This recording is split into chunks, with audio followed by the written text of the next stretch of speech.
Karina baby, I just want you to know how much I love you and how much I will always love you no matter what.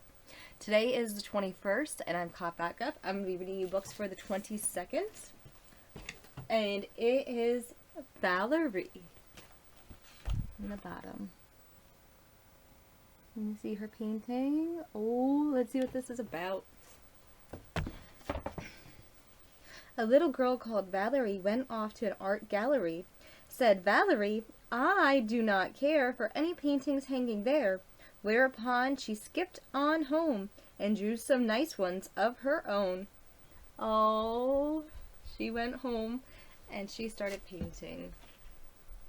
Karina baby, you love to paint. You used to love to paint. And have everything just... You used to stamp your feet into the ink stamper, right? And then Mama would put down, I'd have papers and you'd step on the papers. I'd always get one really nice footprint. You have actually a book of handprints and of feet prints because Mama likes hands and feet. They're so cute. They're just so cute. And I just wanted to track how your feet and your hands were growing on paper so you could see it when you got big. So you could be like, oh my gosh, I was this little once, right? But we'd put down the ink stampers, the ink pads, and you'd do your hands and your feet because they were big ink pads. We got them from USA Children, and the children's toy place. It was before it went out of business. And it was just something that was so good to do. And then we'd have paints, and you'd like to do your paintbrush, and sometimes you'd use your fingers. You were so good. You were so good at painting. Alright, so this one is Splinter. We're starting in our favorite poems from where we left off yesterday. Splinter, the voice of the little cricket across the first frost is one kind of goodbye. It is so thin a splinter of spring. And so this person is talking about when spring is going to be coming and they know it's going to be coming, right? So the voice of the last cricket across the first frost is a kind of goodbye. So when... And then it is so thin a splinter of spring. The next one is White Butterfly. Fly, white butterfly, out to sea. Frail, pale wings for the wind to try. Small white wings that we scarce can see. Fly. Some fly light as a laugh of glee. Some fly soft as a long, low sigh. All to the heavens where each would go. Fly. The next one is the Chameleon. The chameleon changes its colors. He can look like a tree or a wall. He is timid and shy, and he hates to be seen. So he simply sits down on the grass and goes green, and pretends he is nothing at all. I wish I could change my complexion to purple or orange or red. I wish I could look like an arm of a chair, so nobody would know I was there when they wanted to put me in bed. Oh, this child doesn't want to go to bed. I wish I could be a chameleon and look like a lily or rose.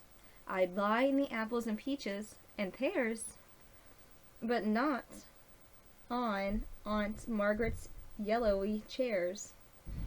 I would have to be careful of those. The chameleon's life is confusing. He is used to adventure and pain. But if he ever sat in Aunt Midge's century and found what a curious color he'd gone, I don't think he'd do it again. The Puzzled Cantaloupe.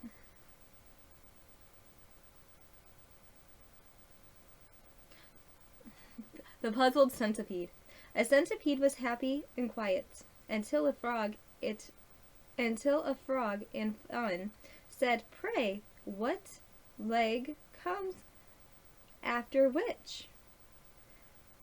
These raised his mind to such a pitch, she lay distracted in the ditch, considering how to run.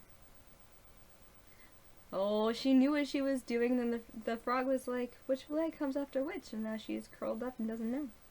The dragonfly. When the heat of the summer made drowsy the land, a dragonfly came and sat on my hand. With its blue jointed body and wings like spun glass, it lit on my fingers as though they were grass. Fireflies. Little lamps in the dusk, you fly low and gold. When the summer evening starts to unfold, so that all the insects now before you pass will have light to see by on dressing in the grass. But when the night has flowered, little lamps align. You fly over teapots following a dream. Men wonder from their windows that a firefly goes so far. They do not know your longing to be a shooting star. The spring is next. The little mountain spring I found that fell into a pool. I made my hands into a cup and caught the sparkling water up. I tossed fresh and cool. A solemn little frog I spied upon the rocky brim. He looked so boldly in my face, I'm certain that he thought the place belonged by rights to him. Alas, attack! Anne, come quick as you can. There is a fish that talks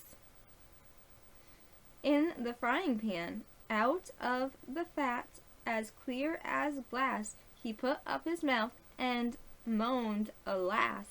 Oh, most mournful, alas, alas!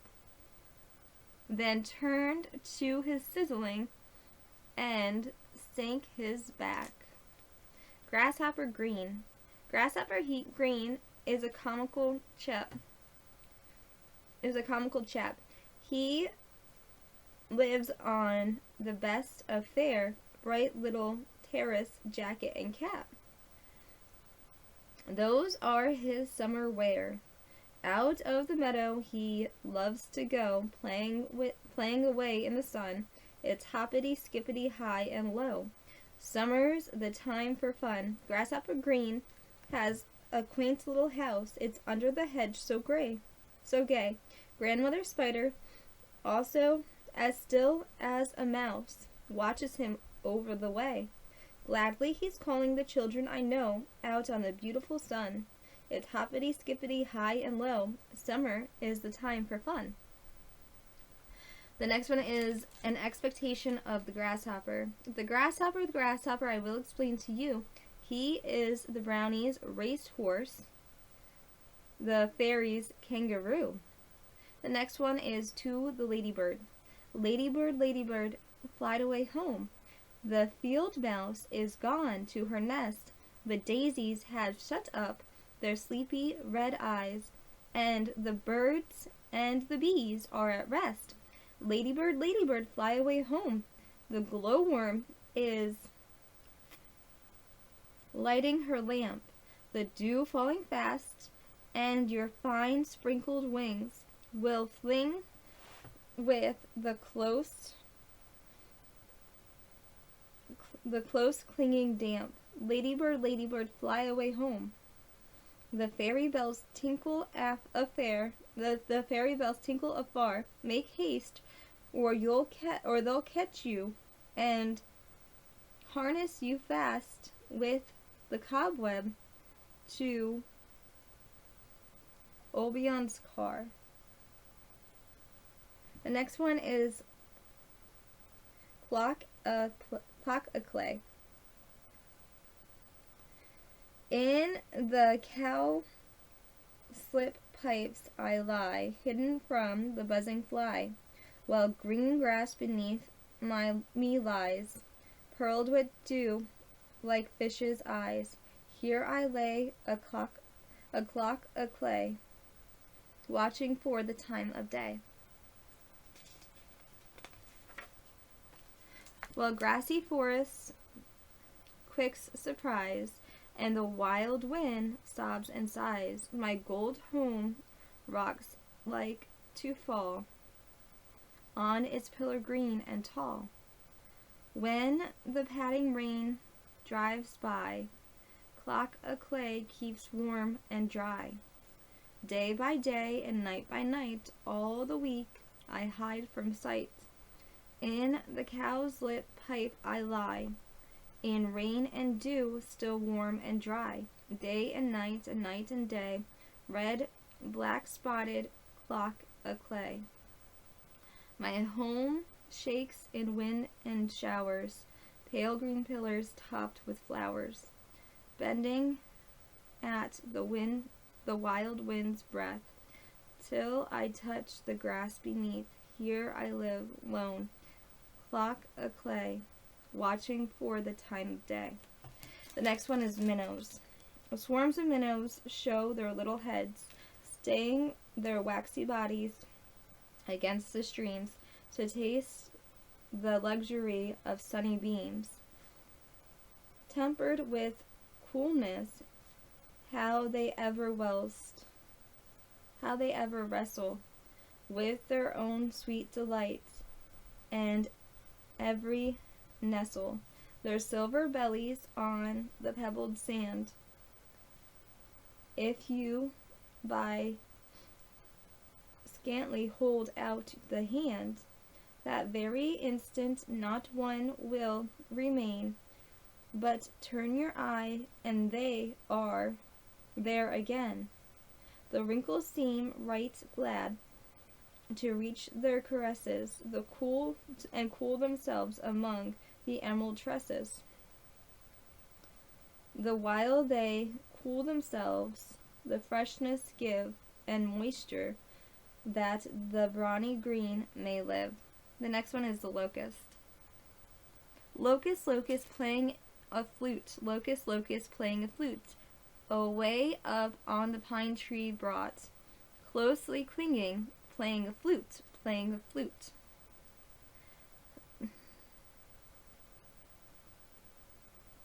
The next one is the lobster quackadoo. Will you walk a little faster? Said a whiting to a snail. There's a papyrus close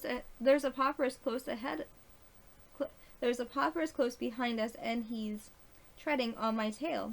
So how eagerly the lobster and the turtle all advance. They are watching on the shingle. Will you come and join the dance? Will you, won't you? Will you, won't you?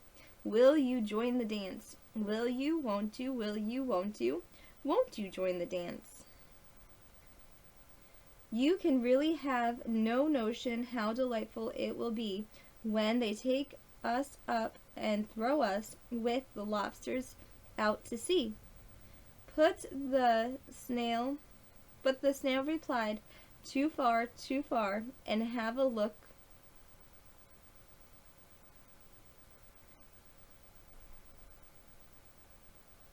Asquith. Said he thanked the whiting kindly, but he would not join the dance. Would not, could not, would not, could not, would not join the dance. Would not, could not, would not, could not join the dance. What matters is how far we go. His scarcely friendly reply, there is another shore, you know, upon the other side. The further off from England, the nearer is to France. So then turn not pale, beloved snail, but come and join the dance. Will you, won't you, will you, would you? Oh, won't you, will you join the dance? Will you, won't you, will you, won't you, would you join the dance? The next one is mice. I think mice are rather nice. Their tails are long, their face small. They haven't any chins at all. Their ears are pink, their teeth are white. They run about the house at night. They nibble things they shouldn't touch, and no one seems to like them much. But I think mice are nice. The next one is the mouse. I heard a mouse bitterly complaining in a crack of the moonlight, aslant on the floor. Little I ask, and that little is not granted. There are few crumbs in this world any more. The bread box is tin, and I cannot get in. The jam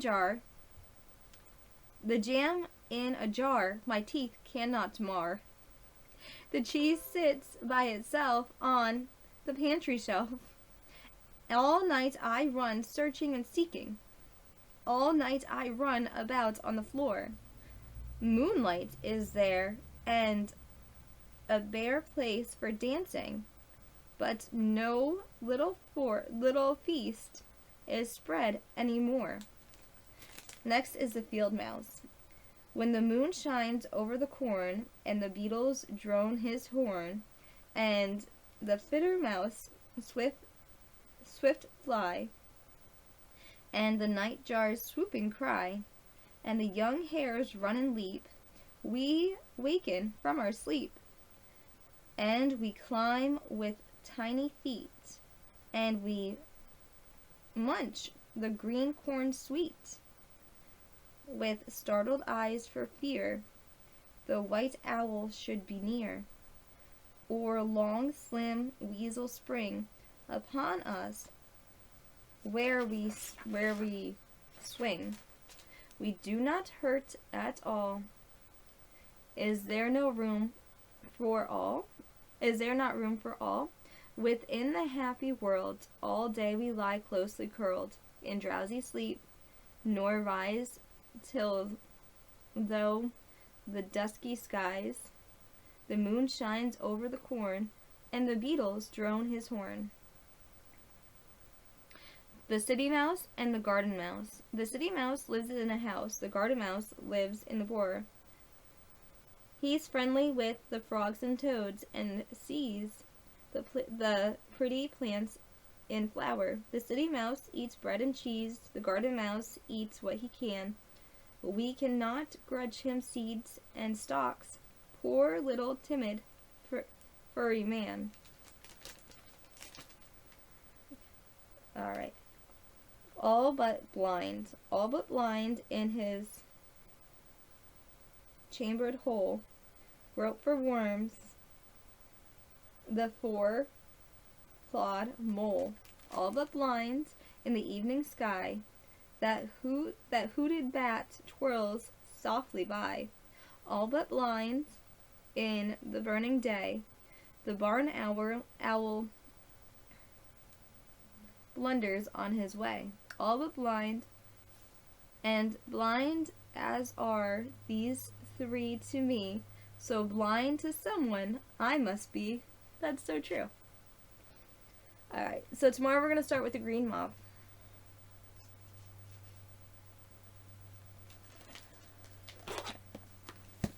We sit and watch the rain as it falls from the sky, and we are glad to be inside where it is warm and dry. Oh yes, I do love the rain. It keeps the earth so clean and helps the pretty flowers grow from the mountains to the streams. Oh, the grand old Duke of York had 10,000 men. He marched them up to the top of the hill, and then he marched them down again. And when they were up, they were up, and when they were down, they were down. And when they were only halfway up, they were neither up nor down. Karina, baby, let's do Lila Tove, honey. Lila Tove, and good night to you. Lila Tove, may your dreams come true.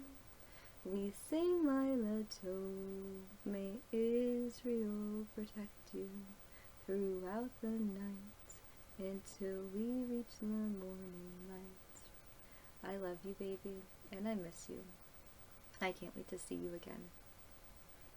Like Papa always used to say, Mama's Papa's son, Papa's my moon, and you are most definitely our rainbow baby, quite literally, and we love you. We both love you. We just need to find a way to work it out together, okay? I love you and I miss you, honey. I love you so much. I miss you so much. Look at your little face up there. You see you? Look how happy you are. I miss you, baby. You're absolutely perfect. And I love you and I miss you. Bye, baby.